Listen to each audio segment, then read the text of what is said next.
There is a certain understanding that you get on a deeper level once you start getting it to convert. And we've been able to pass off this inside of our PI track to our students. It wasn't just me trying to do this for myself. I did do it for myself, and it was a challenge that I put on myself. It was about a year ago. I'd done a bunch of different practice types, and I'm like, let's finally go back to, I used to actually start off with doing PI, one of the toughest ones. And I said, if I can also get other people to do this in the toughest market, then essentially any practice type I could essentially do. And so about 10 people, I believe at least 10 people, joined us. And we both, us and 10 others joined on this journey. And Moises, how many are you at now?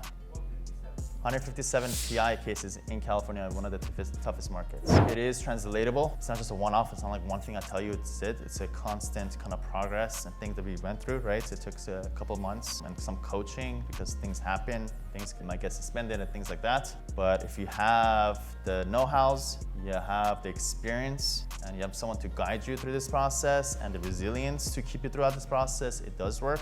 And then the intangible is the conversion, secret sauce and art and science too, which is a constant moving target and a constant learning, constant new things that I'm learning about conversions. Moises shares his amazing text that works, and then William talks about how he's tracking it and this, and we all, when we mastermind around that, little by little, we're helping each other convert better. And certain markets are better, things like that. Somebody says, we could also do this, amazing, somebody tries that. So it's that kind of masterminding really helps with that process. But it does work, translatable, we proved it. One thing to add to that is that when you're running a campaign and it's producing cases that is below market value in this state. So like in California, the PI cost of case acquisition is about $2,500 to $3,000 right now, which is very high. So if you're running a campaign and you're getting them for $1,200, $1,300, $1,400, sell everything you got and buy everything there is, because it's not gonna stay the same. So you can't take your time and say, well, this is pretty good, I'm gonna know, it's gonna die. It's gonna go up to 3,000 and you're gonna try to figure out what the heck happened. Because it does that historically every few months. So if it goes up to 3,000, stop and find other ways. If it goes below 2,000, literally get all the money you can and buy everything there is. You guys hear that? And then at this point, it's easy. Once we start getting and converting, what do we do every single month, Moises?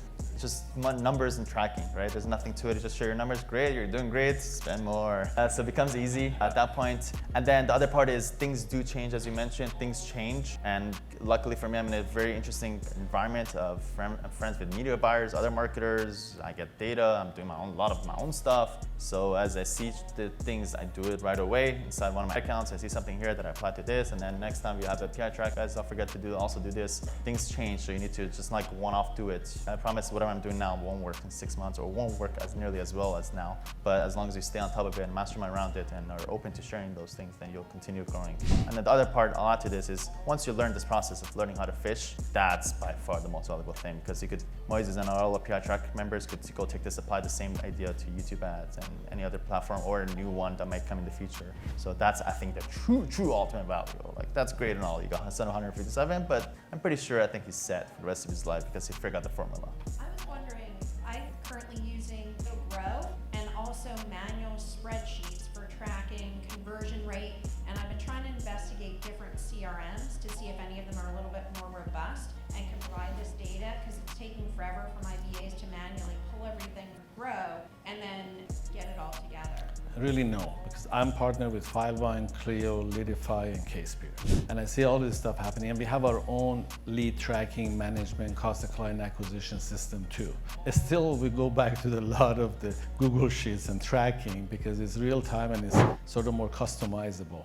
If I go with Clio Grow, or even on the Filevine, you have the lead docket, does the same thing. We haven't been able to figure it out to be at the level that we wanted. It sort of like makes you feel good kind of a data, but it's not something that I'm willing to invest a lot of money on. To this too is the right CRM is the CRM that you implement. So don't overthink too much, which is right for me. They're all more or less the same, more or less. The only difference is there's some that are easier than others, and depends on what type of firm you are and what your capability is. If you can really handle it and you have a lot going on, then maybe HubSpot is the most capable, but it's also like HubSpot and Follow-On, but those are really robust and takes a lot. Or there could be much easier solutions that are easier. So I would say let's start off with the easier, at least build the momentum, build that habit, and don't overthink it. Just have an implementer that could help you start the momentum, and the rest will kind of play itself out.